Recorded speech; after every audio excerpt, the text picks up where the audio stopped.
All the way home, Nick couldn't stop grinning. He hadn't expected to hear about the promotion for another couple of weeks, but just that morning, Rosen had come striding into his office and delivered the good news. "The boys upstairs really like the way you handled that Japanese situation, Nick, and none of us sees any point in waiting around. So let me be the first one to shake the hand of our new vice president for Far East sales." Nick gulped, thanked Rosen, and spent nearly an hour discussing the perks and responsibilities of the new position. After that, Nick was simply too euphoric to stay in his office any longer. He called Suzanne in and gave her the news. "Suzanne, I hope you won't mind changing jobs." He watched with amusement as her face fell. "Nick, are you replacing me?" She looked genuinely wounded. "Not at all, Suzanne. You know I couldn't get a thing done without you. It's just that you'll have to accustom yourself to working for the vice president for Far East sales. Think you can handle that?" Susan looked blank, then squealed with joy and gave Nick a big hug. She was a competent, rather stout middle-aged woman, a good 15 years older than Nick, but she'd worked for him practically since his first days at Thomas & Chemical, and they were genuinely fond of one another. She and her husband had advised Nick and Emily on the best school districts when they were planning to buy a house. Nick had helped Suzanne's oldest son find an internship at Thomason after his freshman year of college. Susan babbled away happily, asking Nick a million questions about the new job. When he finally could get a word in edgewise, he said, "I'm going to ask you to hold the fort for today, okay? I've just got to get home and give Emily the news." They hugged again, and Nick headed for the parking lot. Champagne, he thought. Champagne and an afternoon together. It was July, so Emily's summer vacation from teaching was in full swing, and both Charlie and Ben were at day camp until nearly 5:30. There'd be plenty of time. Nick banged the steering wheel rhythmically, singing along with the Beach Boys in a loud, not terribly pleasant baritone. No need to stop for champagne. He knew there was a bottle in the fridge, unopened since their 11th anniversary about 2 months earlier. He could hardly wait to burst in with his news, grab Emily, and enjoy some quality time together. But just as Nick swung the car onto Thornton Drive, he saw Emily's VW headed down the street in the opposite direction. Too far away for him to catch up without speeding dangerously down the quiet residential street. He grabbed his phone and called her cell, but it seemed to be turned off. Singing to himself, Nick parked in the garage and headed inside. Maybe she'd just gone grocery shopping or run some errands. Perhaps they'd still have a couple of hours later in the afternoon. He ran upstairs and changed out of his business clothes, coming back downstairs in shorts and a t-shirt. Making himself a quick sandwich and grabbing a beer, he wandered out towards the backyard patio. But as he passed the study, he noticed Emily had left the computer on. Out of curiosity, he went over to see what she'd been doing. Her email was open, but it wasn't her school account. Instead, it was a Hotmail account he knew nothing about, with her username using her middle name and birthday. Why did she have a second email account? He glanced at the sent folder, seeing only 2 names. Her sister April in California and an unfamiliar one, chitsatu.com.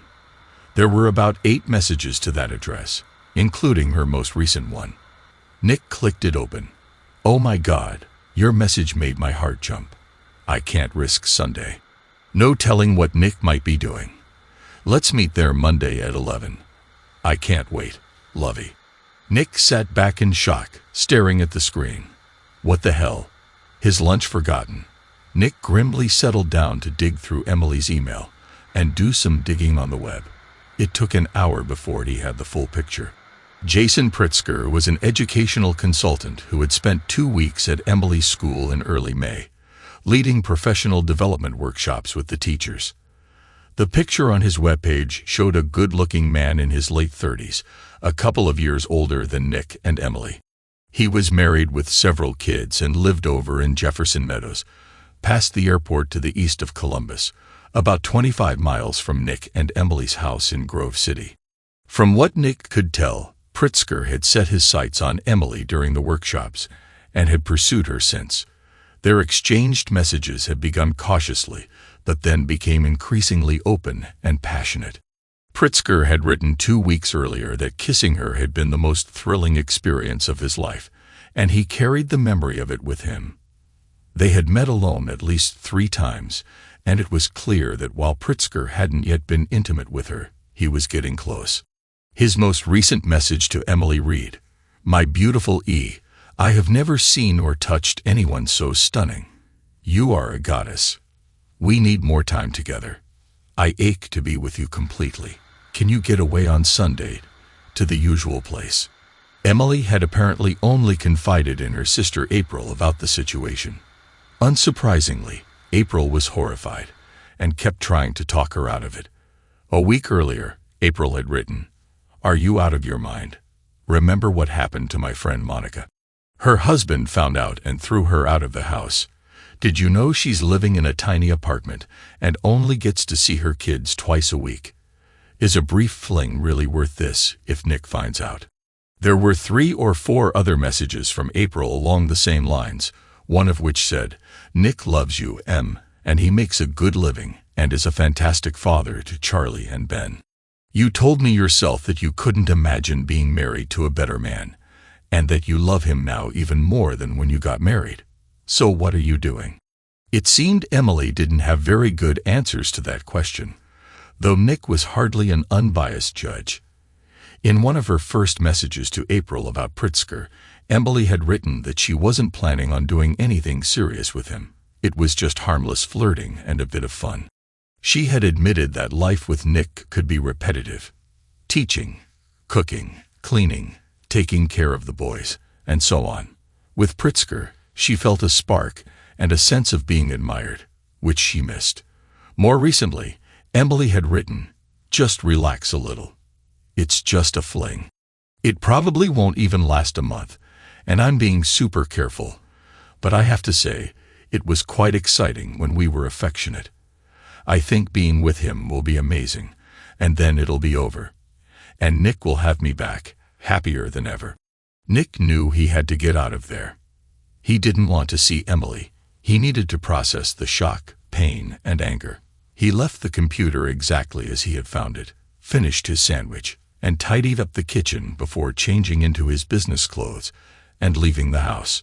An idea was brewing, but Nick knew he needed time to think it through. He drove straight to the gym and swam laps for an hour. By the time he was showering and getting dressed, he had mostly worked out his plan. Nick was a direct, goal-oriented person. At 14, he had worked to build the largest paper route he could handle. In college, he earned a business degree in 3 years to start his career sooner. When he met Emily 2 years after graduation, he knew after their first date that he wanted to marry her. He wooed her ardently, energetically, and romantically. He discovered that she loved the ballet and got tickets for her. When he met her mother, he asked about Emily's favorite flowers and bought them for her. In short, he did what he always did. He pursued what he wanted decisively. After 8 months, they were practically living together, and when Nick proposed at a restaurant after a long romantic dinner, she cried and said yes, throwing her arms around him and marveling at the ring he slid onto her finger. As people around them smiled, their marriage seemed perfect to Nick, though it certainly had its challenges. Emily was generous, loving, and had a great sense of humor. She was terrific with their boys, and Nick knew she loved him. Their relationship had become somewhat routine, primarily due to the demands of 2 careers and taking care of their young children, but it was still satisfying. Nick had no idea that Emily was feeling restless or frustrated, let alone that she might be involved in an affair. It angered him beyond measure that she was pursuing this so calculatedly. This wasn't a one-time mistake, something he might have been able to understand. Instead, she was being pursued by someone, and she was indulging in it, thinking a brief affair was acceptable because her life felt a bit stale. Nick found himself clenching his teeth as he thought about everything. If Emily wanted change, he would give her a change, though it wouldn't be the one she hoped for. When he stepped through the door around 6:30, the same as usual, he had his plans well worked out. He had spent 2 hours in the library with his laptop, exchanging messages with his friend Brian Wares, who worked in it. Brian had sent him the file he needed along with detailed instructions on how to use it. Nick was so furious with Emily that he figured she would definitely notice something was off, which was actually part of his plan. He wanted Emily to feel uneasy, to sense that something was troubling him that he wasn't ready to discuss. When he found her in the kitchen and gave her a kiss, he avoided making eye contact.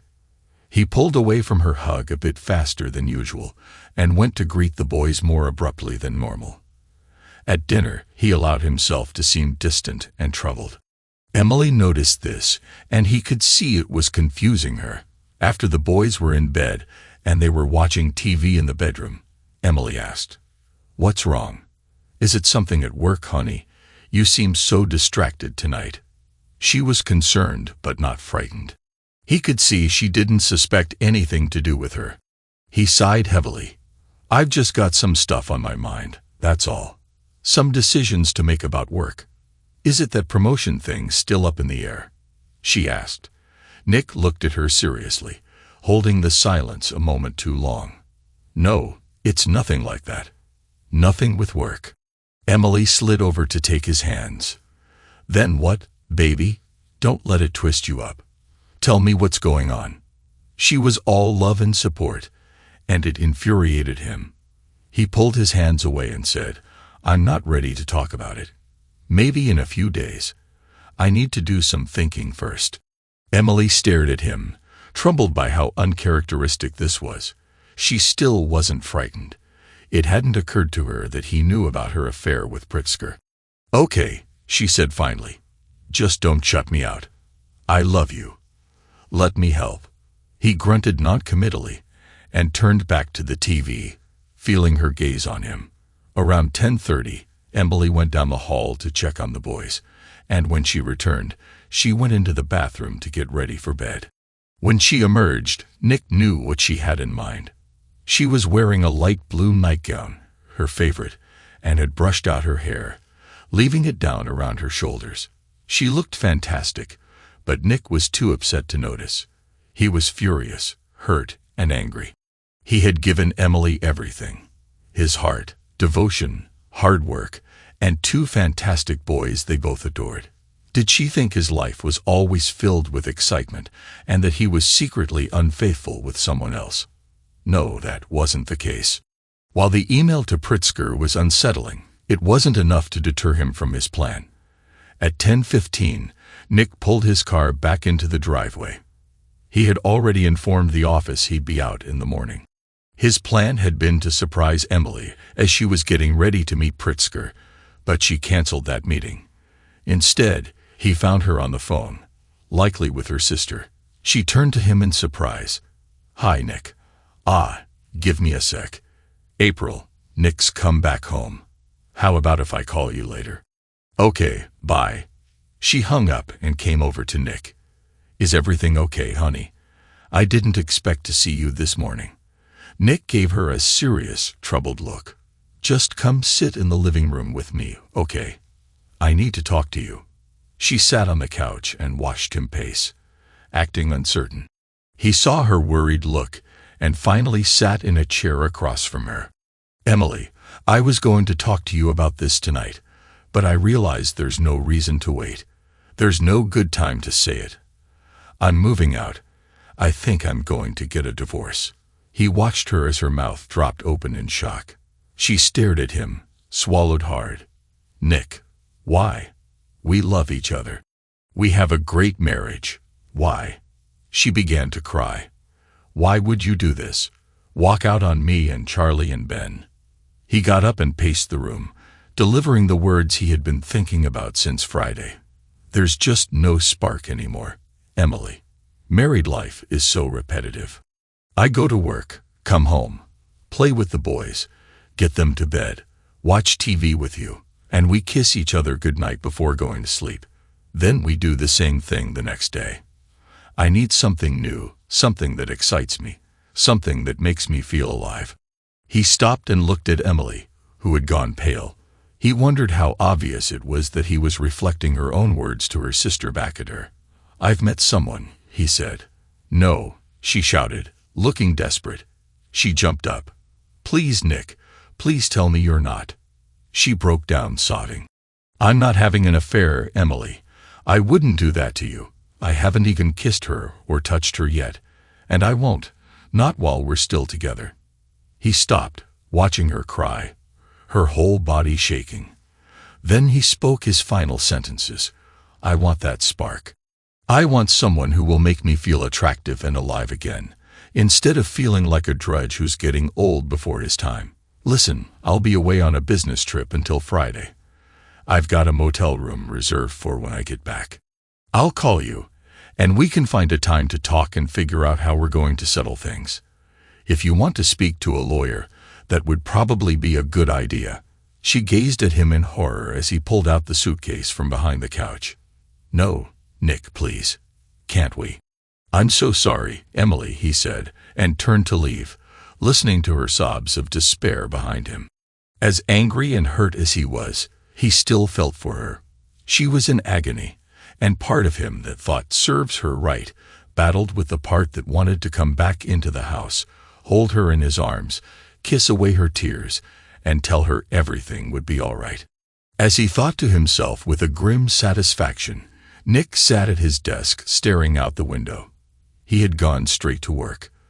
The business trip he had told Emily about was a cover.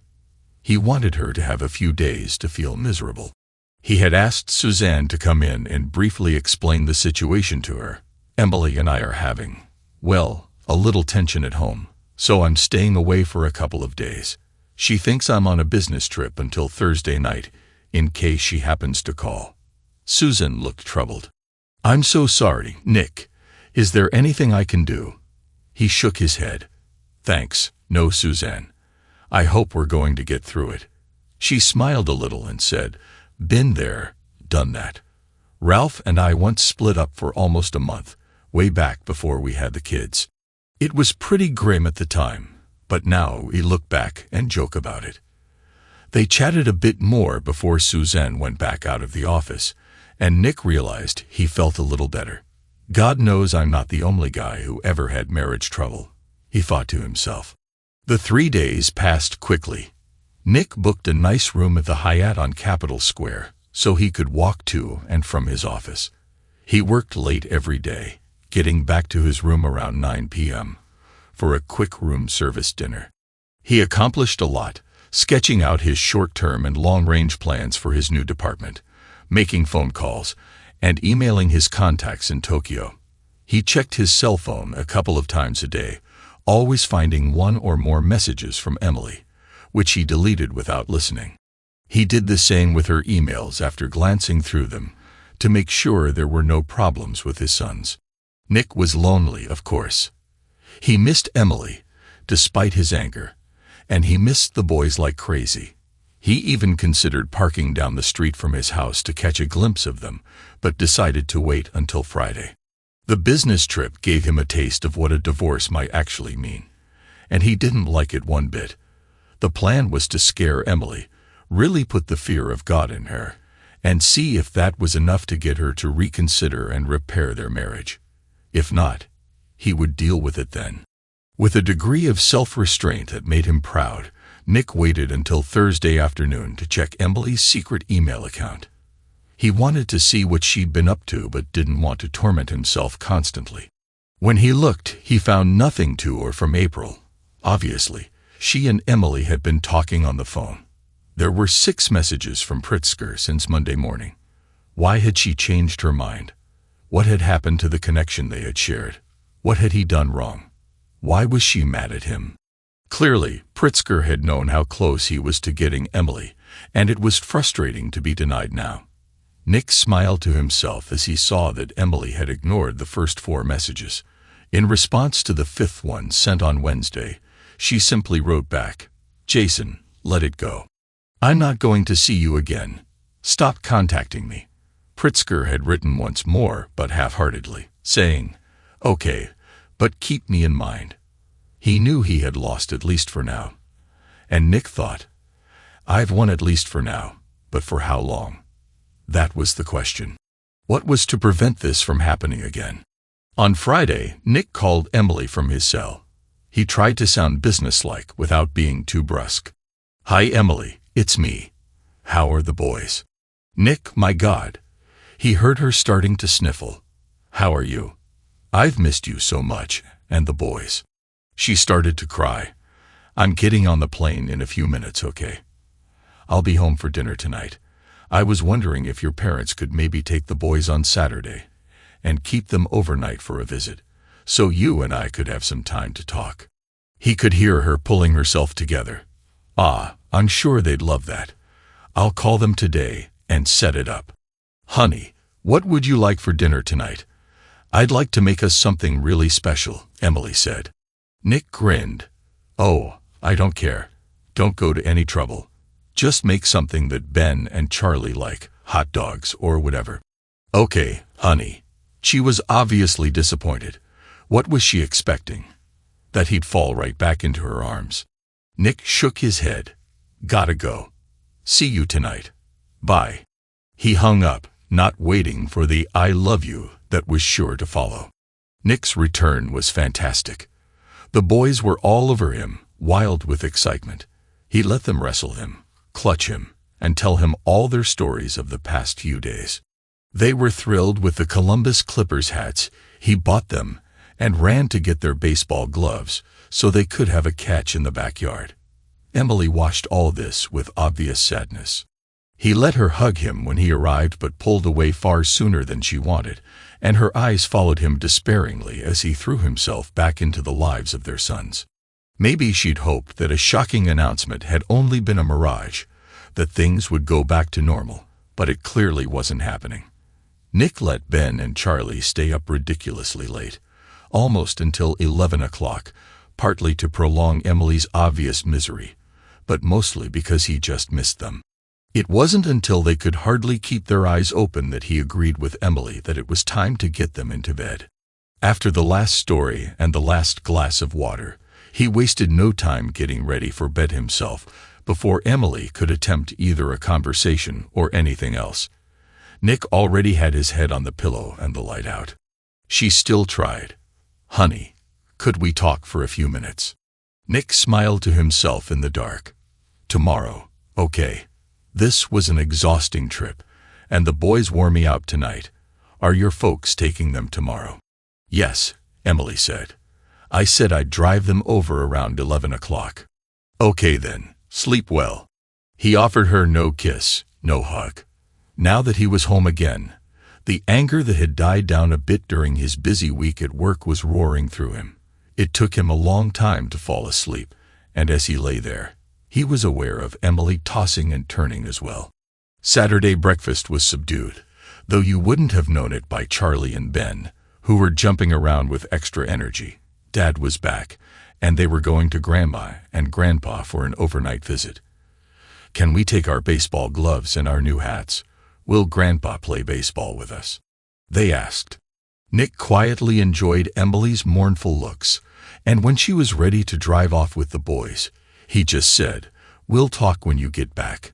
But the house was empty when Emily returned, and she had a miserable hour sitting at the kitchen table, looking out at the driveway and imagining the worst before Nick walked in with an armload of U-Haul boxes. She burst into tears. Nick handed her a napkin. "Come on, Emily, it's all right. Let's just talk this through like two adults." He had to wait nearly 5 minutes until her sobbing subsided and another 5 while she washed her face and repaired her makeup. When she came back, she looked better, still devastated, but in Nick's eyes, oddly beautiful. He really was crazy about her. The stupid things he thought. She got them cups of coffee and sat back down at the table. "Can I talk first?" Emily asked. Nick nodded. She leaned forward and looked at him imploringly. "I don't want a divorce. I don't want a separation. I want you and I want our marriage back. I love you and I know you love me. Nick, you adore the boys.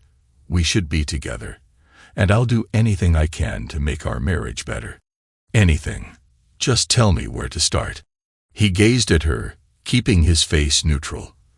"The excitement's gone, Emily. Don't tell me you don't feel it too. All the routine, the dishes, The boys, the bills. Can you tell me honestly that you haven't noticed that you haven't been tempted to find something else? Something a little more exciting? Something or someone that would put a spark back in your life? The moment of truth. He wondered if she'd burst into tears again, run out of the room, or even look straight into his face and lie to him. Instead, she said, "Yes, I felt it, Nick, and I've been an absolute idiot. I'm afraid when you hear about it, you'll just walk out the door and I'll never see you again." She was trembling, squeezing the fingers of her left hand with her right so hard he was afraid she'd break them. But she didn't stop looking at him with a straight face. "What are you talking about?"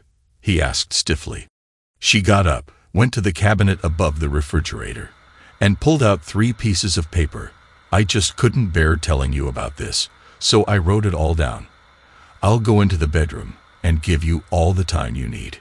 But Nick, will you promise me, please, if only for all the years we've been together, will you promise me that you'll come talk to me about this before you decide what you're going to do?" He looked into her frightened, tear-stained face. "Okay," he said. He took the papers and went into the living room to read them, hearing her crying behind him as she went down the hall towards their bedroom. There was little in her letter that he didn't already know or had pretty much guessed. She'd met Pritzker at the seminar, and he'd singled her out and flirted with her discreetly. He had gotten her email address and invited her out for what would appear to be an innocent business lunch. Emily had been flattered, and he had smoothly worked on her over a period of weeks. At some early point, he suggested she set up a private email account just so no one would misunderstand their relationship. She appeared to be telling the whole truth as far as Nick could tell. There had been 4 occasions when she and Pritzker had gone beyond acceptable behavior for a man and a woman married to other people. The first had been a long, lingering kiss in the parking lot behind a lunch spot where they had coffee together. After that, there were 3 encounters in Pritzker's car parked in a secluded lane near a local golf course, where the physical nature of their meetings progressed each time. It was reminiscent of high school, Nick thought. The second time, Pritzker had unhooked her bra and touched her. The third time, she had removed her blouse and bra completely. Amid the letters of desperate apologies and affirmations of her love for Nick, Emily had been very hard on herself. She admitted to being naive about Pritzker's intentions initially, and then denying how serious and wrong her behavior had become. "I just lied to myself, Nick," she wrote in the end. "I pushed all thoughts of my marriage vows and my responsibility to you and the boys out of my mind. I acted as though this was nothing more than a little bit of flirting with a friend at a party. I am more ashamed than I can possibly express. When you told me you were thinking about divorce, it hit me suddenly how selfish and childish I had been to think that my desire for a little excitement entitled me to act out behind your back. I didn't go further with him, but I won't lie and say it wouldn't have happened. It was what Pritzker was after, and it would have happened if you hadn't put an end to it. I'm done with him forever, absolutely. Even if you never forgive me or divorce me, I'm so sorry that I didn't recognize what I was doing to us sooner. I wonder if things would be different if I had put more energy into our marriage, making it more interesting and exciting instead of that misguided flirtation. I'm so sorry. Can you ever forgive me? Can you give me a chance to make this up to you? You're a foolish, loving wife, Emily." Nick sat for a while, gazing out at the backyard before he went into the bedroom. Emily was asleep, curled up in the fetal position under the bedspread. He stood watching her for a few minutes, then was overcome with a wave of exhaustion. He took off his clothes, lay down next to her in his boxers and t-shirt, and fell asleep almost immediately. Sometime later, he awoke feeling Emily's warmth against him. As he opened his eyes, he realized she was pressing against him, kissing his neck, and looking desperately into his face. When she saw him looking at her, she began to cry, holding onto him tightly. "Please, please," she said, "please love me. Please, Nick, whatever happens, whatever you're going to do, just hold me and love me." She pulled his t-shirt up and kissed his chest. Nick's response could be summarized by the thought, "What the hell?" He didn't know what was ahead, and he refused her advances, She clung to him and cried each time he moved to disengage himself. Finally, he said, "I need the bathroom, Emily," and she released him. When he returned, he sat up against the headboard, gazing at her unhappy, uncertain face. "How can I ever trust you again?" he asked. She lowered her head, nodding. "I mean, this wasn't a harmless fling or a one-night indiscretion. This was a flirtation, an affair over several weeks, planned meetings, emails back and forth. When can we meet? When will your husband be out of the way?" It was pretty cold-blooded. "I know," she said, not looking up. "It's really terrible what I did. I have no excuse. I didn't have a physical relationship with him, though. Not actual intimacy." Angrily, Nick said, "But you were going to, right? Until I messed up your plans." She nodded, tears on her face again. "So how can I ever trust you?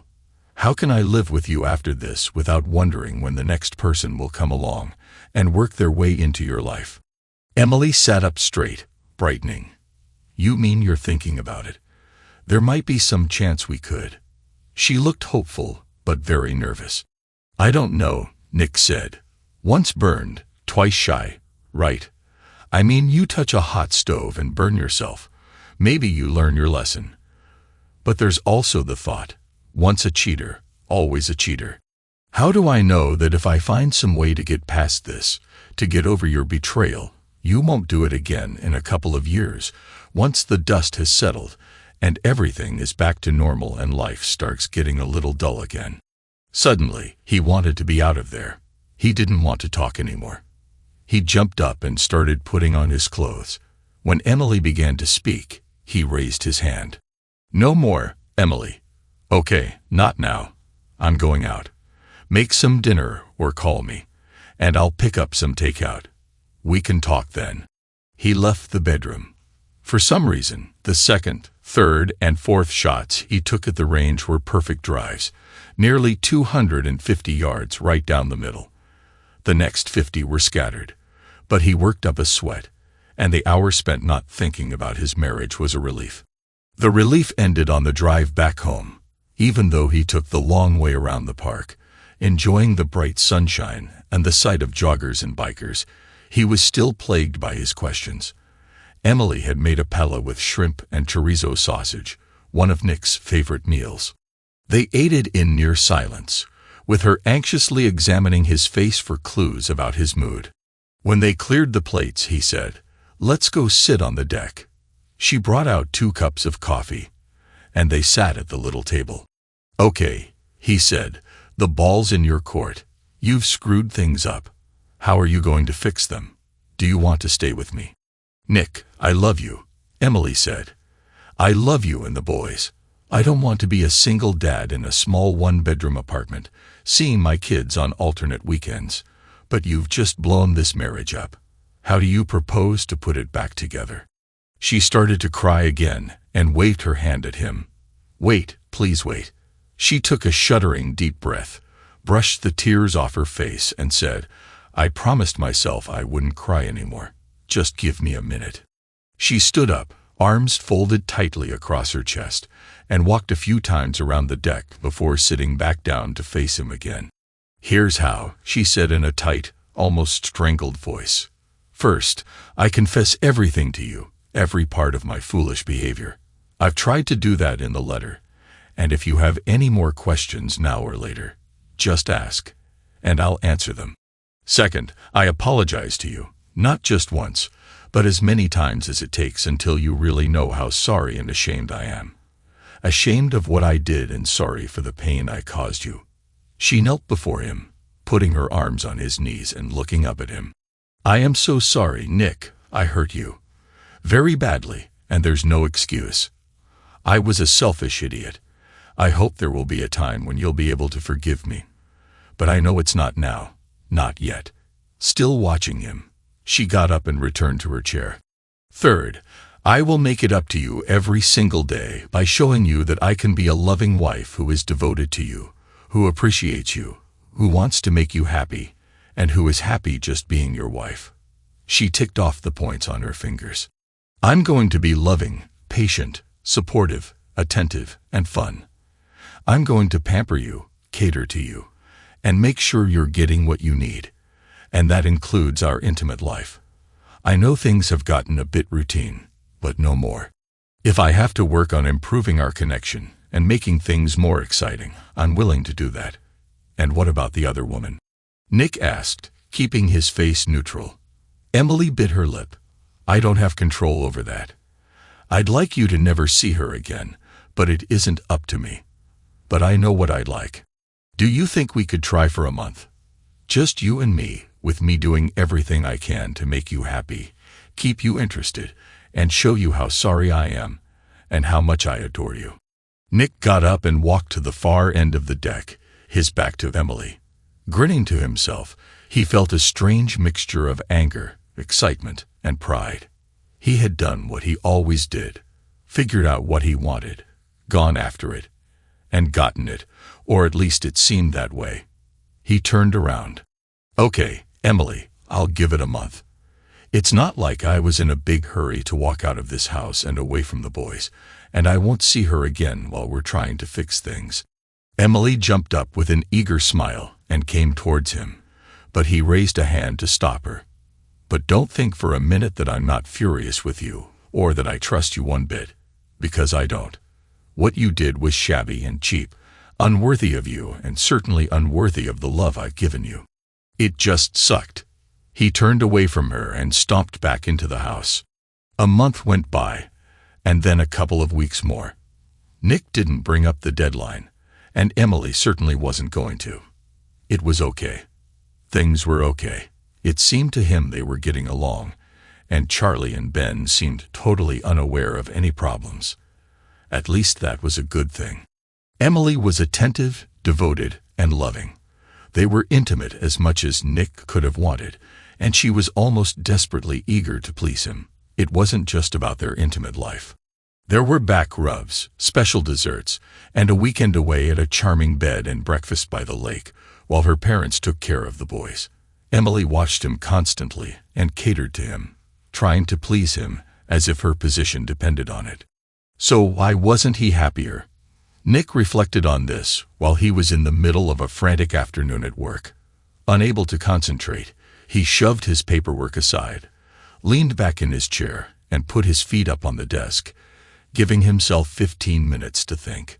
One thing was clear, he still didn't trust her. The betrayal with Pritzker, even though it hadn't gone all the way, still left him feeling bitter every time he thought about it. His rational mind said that Emily would never try something like that again, but the fact that she had done it once was a painful reminder. His anger had subsided, but it was still close to the surface. He realized there was another issue. He almost didn't have a wife anymore. He had a servant. Emily seemed nervous, always walking on eggshells, constantly checking his face for signs of disapproval or anger. Her mantra seemed to be to please Nick, or at least not to upset him, giving him everything he wanted even before he knew he wanted it. In the happier days of their marriage, Emily had been a delightful partner, energetic, funny, feisty, and not a pushover. She stood up for herself, disagreed with Nick when she thought he was wrong, and even mocked him at times. They had been equals, loving partners, unafraid to challenge each other. Now, that was all gone. Nick was sure he had changed too. He was harder, more closed off. He didn't come home every day and share details about work or engage Emily in conversations about their relationship. He observed her coolly and accepted her attempts to cater to him, whether it was a nice dinner or intimate moments, even if she seemed reluctant. He realized he didn't want a submissive partner. He wanted his old wife back. But he was self-aware enough to see that it wasn't just her behavior that had changed. His own behavior had too, and he had no idea how to restore what they once had. It was the third week of September. Emily was back to teaching, but was still managing special dinners, maintaining her energy and attentiveness, and putting in the effort to make their intimate moments special. He could see the strain on her face when she didn't know he was watching her. Then, one Thursday around 6:30 p.m., as he approached her in the kitchen with a high honey in reach to give her a kiss, she backed away coldly. "I understand someone's had a promotion," she said through clenched teeth, sounding like a seriously upset drill sergeant. "Were you ever planning to tell me about it?" Before Nick could reply, she turned away, waving a hand dismissively. "No, don't even say a word. I'm going to get the boys," she said, and stormed out into the yard to call for Charlie and Ben. During dinner, while the boys chattered away, Emily shot murderous glances. It was almost amusing to Nick, who realized he hadn't seen his wife angry with him in nearly 2 months. He was sort of enjoying it, though he wasn't sure why. Emily rejected Nick's help in getting the boys to bed, so he gave up and watched a rerun of NCIS. When she came into the living room around 9, he could see she was ready to confront him. "Fine," he thought. "Let's fight. Let's see what that's like. Do you know how embarrassing it was talking to Suzanne today?" Emily glared at him, standing over him with her arms folded.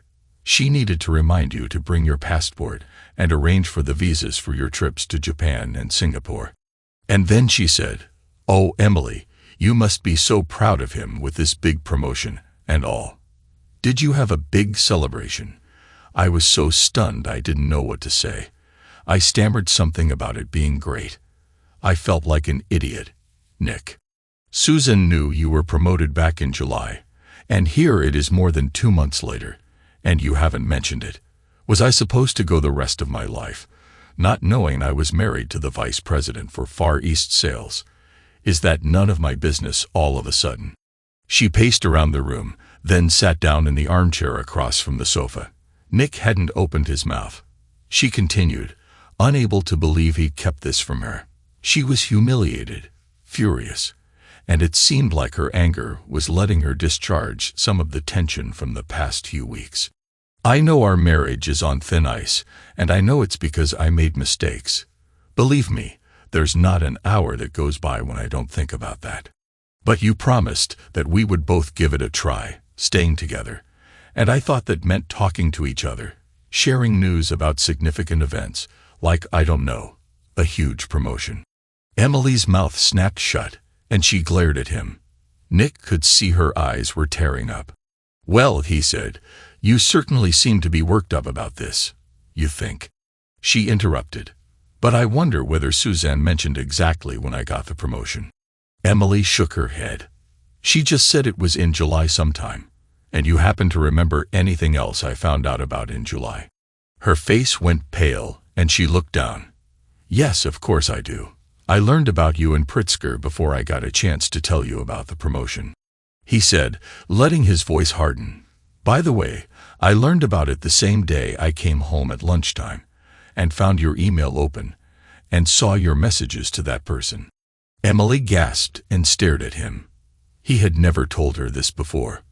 "When I realized you had been keeping something from me, something pretty important to our marriage, I didn't exactly feel like sharing my news with you. Is that so hard to understand?" She shook her head, looking miserable. All the fight had gone out of her. Now, Nick was on his feet, pacing. "Yeah, you're right. I should have told you. But I guess I was enjoying keeping my secret from you a little bit of tit for tat. Plus, at least my secret was something good, not something sleazy and selfish." "I'm going for a walk," he said, and headed out the door, not looking back at her, crying quietly. The next morning, getting breakfast on the table, and Ben and Charlie dressed and fed, was almost entirely silent. Emily and Nick moved around one another smoothly and efficiently, but without warmth. Nick didn't know what Emily was feeling. He himself was calm, even relaxed.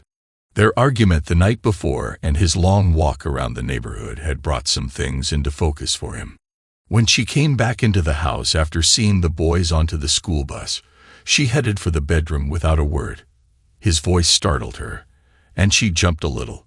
She turned and looked at him, appearing unhappy and wary. "How about if I bring home some takeout tonight so you don't have to cook?" "That would be nice, Nick," she said carefully. They discussed various options and decided on Five Guys hamburgers, which the boys adored. "And I'd like us to spend some time together tonight when the boys are in bed, okay?" Looking even more concerned, she nodded. Nick came over, held her gently, and kissed her, feeling her stand as rigid as a statue in his arms. The boys loved the hamburgers predictably, and Nick and Emily collaborated on bathing them and getting them into bed, smiling at one another when the usual bathtub water fight soaked the bathroom floor. When both kids were sleeping soundly, Nick and Emily settled themselves at opposite ends of the living room couch.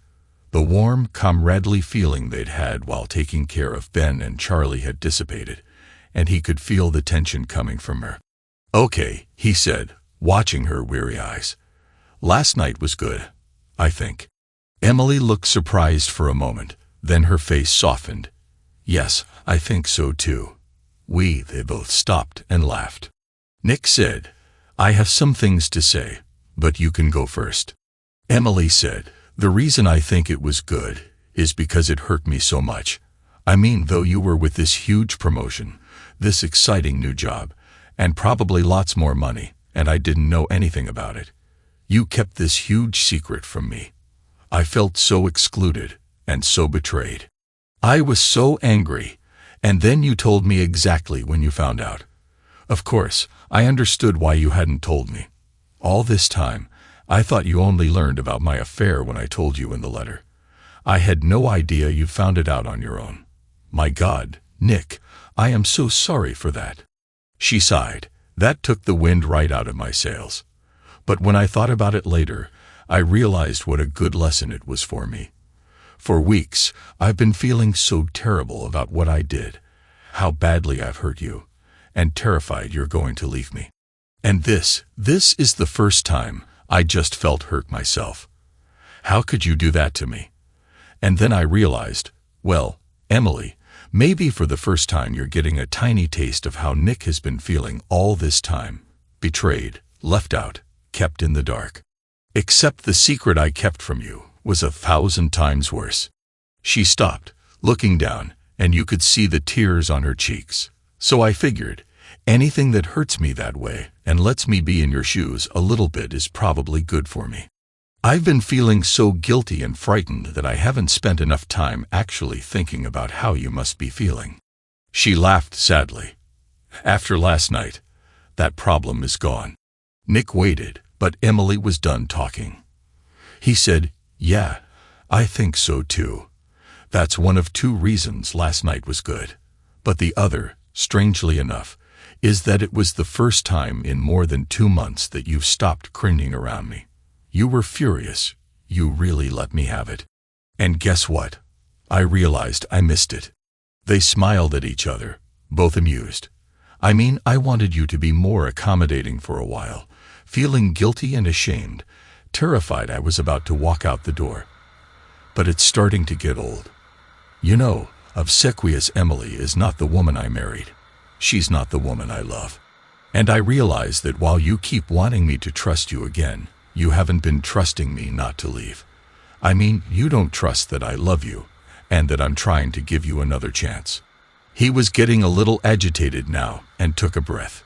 "Why should I trust you after what you did when you won't trust me? So you need to do that, Emily.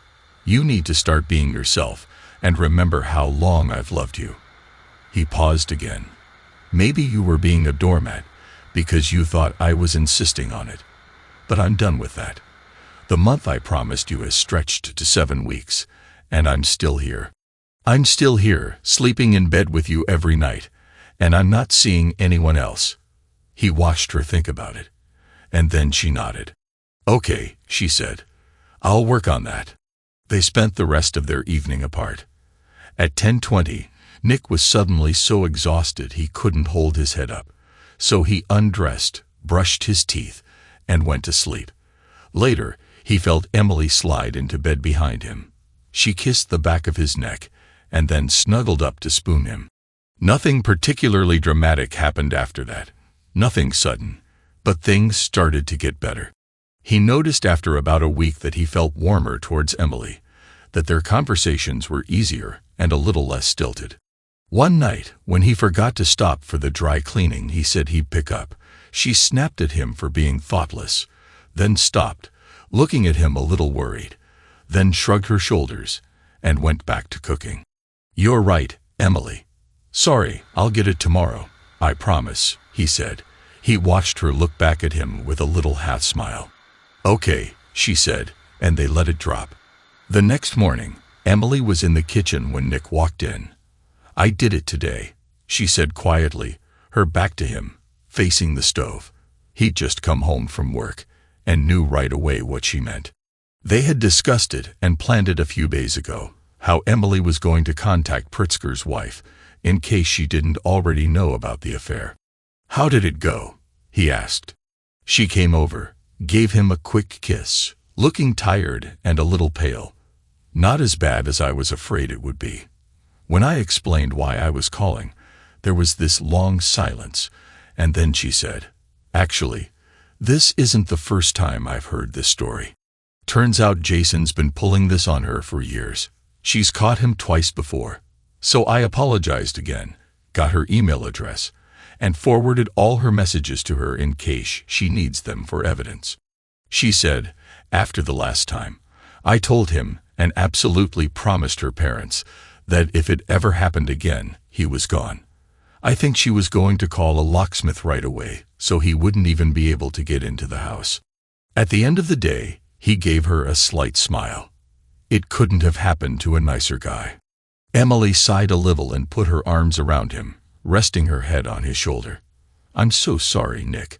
I know I've said it a million times, but right now I'm feeling sorry for her too, and for what I did.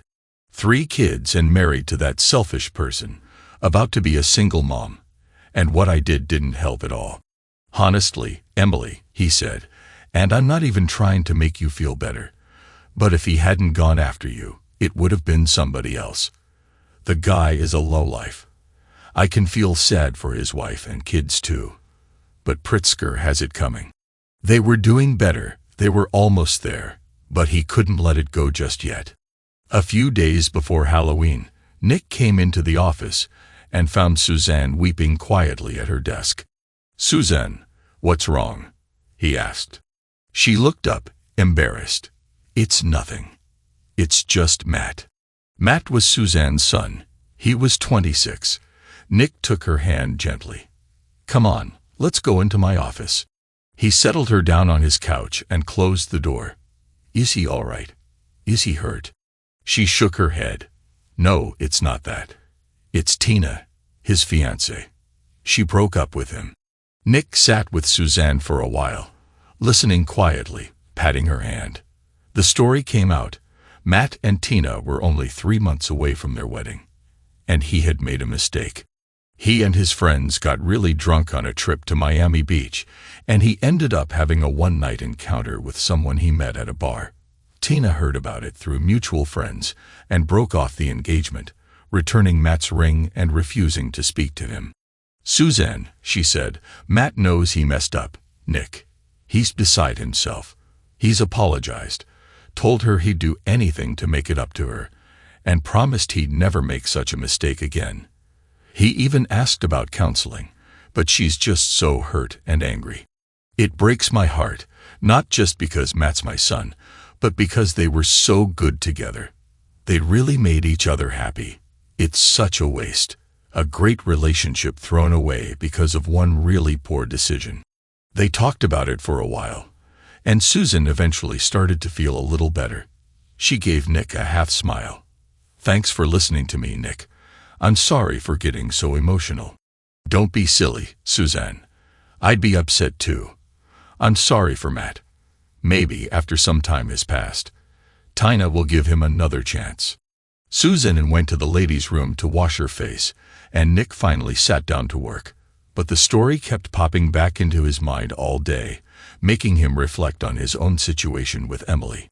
On the drive home, he asked himself the big question he had wrestled with over and over again that summer. Was he better off with Emily or without her? The answer was pretty obvious.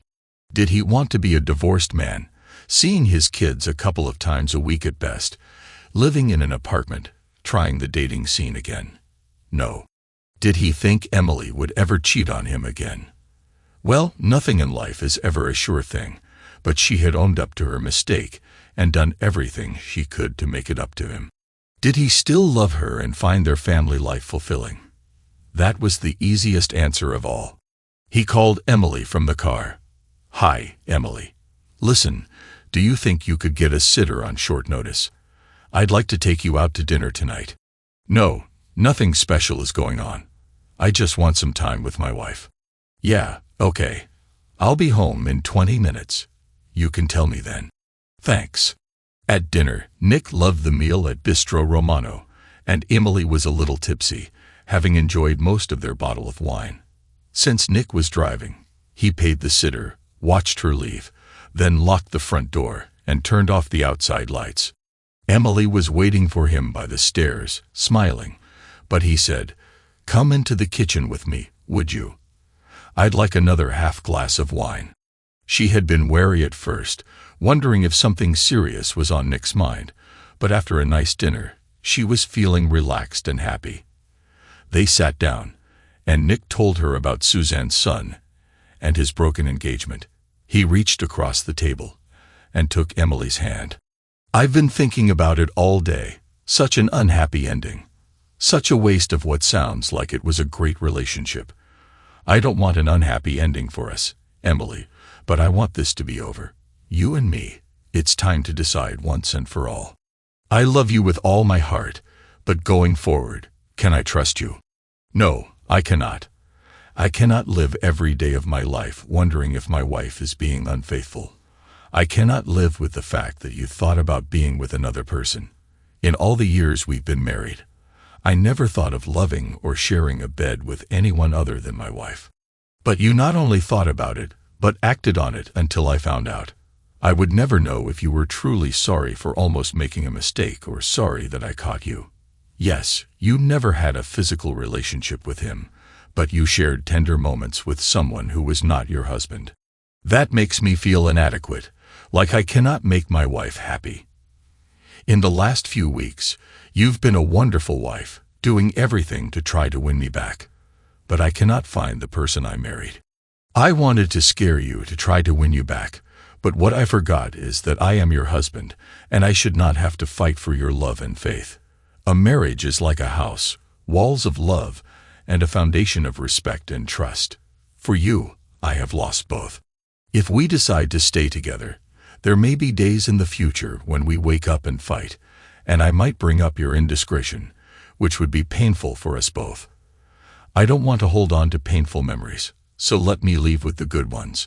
Tonight, my love, let's have this dinner, and then I'll walk out of the house in your life. I have filed for divorce, and you will be served in the coming week. We will share custody of the kids and try to be good parents to them. Let us not expose them to our bitterness and hatred." All this while, Emily was crying, but deep down, she understood that he could not move on from what she had done. A few months later, they were divorced. There was no animosity or fights. They discussed the separation of assets and were fair to each other. The kids were growing, and in their own lives, they were growing apart. As time went on, we grew apart, each leading our separate lives. I maintained a respectful relationship with my ex-wife and never spoke badly or with hatred about her. She never remarried or dated anyone, and neither did I. Not that we were competing. I did it because I had lost faith in love. I never asked her why she never dated again. 15 years later, Emily passed away from cancer. I attended her funeral and visited her in the hospital once. On that visit, she handed me a letter and specifically asked that I not open it as long as she was still alive. That evening, back at home, I finally opened the letter. She didn't write much, but her words were heartfelt. All these years, I lived with the hope that one day we would be back together. It did not happen in this lifetime. If I get another chance to be born, I would want to be your faithful wife. I love you.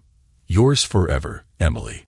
A tear rolled down my cheek as I whispered to myself, I love you, Emily. Emily, my lost love. Thanks to everyone who took the time to listen to today's stories. If you enjoyed it, please consider liking and subscribing if you haven't already. Feel free to share your thoughts on the events in the comments below. Take care.